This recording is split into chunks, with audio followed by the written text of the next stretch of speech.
સમાચાર સુરતથી કે જ્યાં પૂણા પાટિયાથી ડિંડોલી માર્ગે સગર્ભા મહિલાનું રેસ્ક્યુ કરવામાં આવ્યું છે।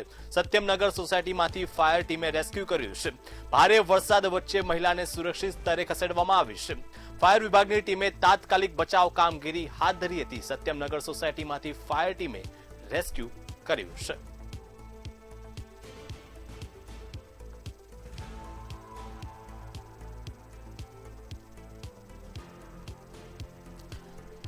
ત્યારે સુરતની સમાચાર કે જ્યાં ભારે વરસાદના પગલે એક સગર્ભા મહિલા ફસાઈ હતી તેમનું રેસ્ક્યુ કરવામાં આવ્યું છે। ત્યારે ફાયર વિભાગની ટીમે તાત્કાલિક પહોંચીને બચાવ કામગીરી હાથ ધરી હતી।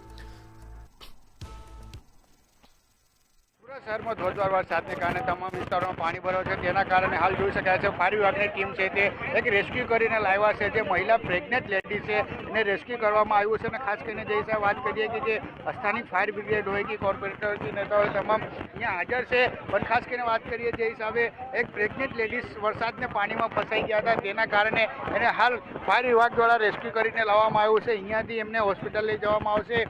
વાત કરીએ કે જે હિસાબે જે મહિલા છે એની જે અને જે ઇમરજન્સી કોલ બાદ છે તેની વાત કરીએ કે જે હિસાબે ખાસ કરીને જે મહિલા છે એ પ્રેગ્નેન્ટ લેડીઝ હતી એમને તકલીફ થતાં એમને અહીંયા લાવવામાં આવ્યું। ખાસ કરીને જે હિસાબે વાત કરી જે હિસાબે કે શું કહેશો કે કેવી રીતે પાણી ભરાયું?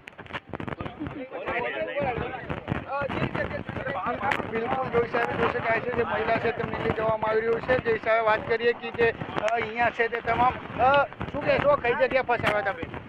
ફસાયા ન હતા, પોતાના ઘરમાં હતા અને એમને પ્રેગ્નન્ટ લેડી છે એમને હોસ્પિટલ જવાની જરૂર પડી અને અમને હમણાં કોલ આવ્યો એટલે અમે એમને બોટ દ્વારા એમને લાવી અને અત્યારે હોસ્પિટલ મોકલી રહ્યા છીએ। હમણાં હોસ્પિટલ લઈ જવામાં આવી રહ્યું છે। ખાસ કરીને જોઈ શકાય છે જે હિસાબે જે મહિલા પ્રેગ્નન્ટ લેડી છે તેમને રેસ્ક્યુ કરવામાં આવ્યું હતું અને તેમને વિભાગની ટીમ છે જે એને રેસ્ક્યુ કરીને લાવી જોડે વાત કરવાની કોશિશ કરશું। જે હિસાબે આ કઈ જગ્યાએ ફસાયા હતા લેડીઝ ક્યાંથી લાવ્યા તમે લોકો કઈ જગ્યા હતા? બે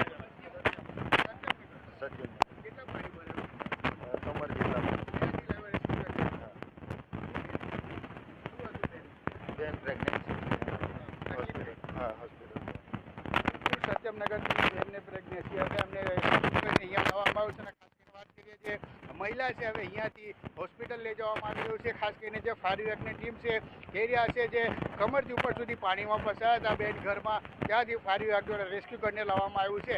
કેમેરામેન શોએબ શેખ સાથે દીપક રામન, સુરત।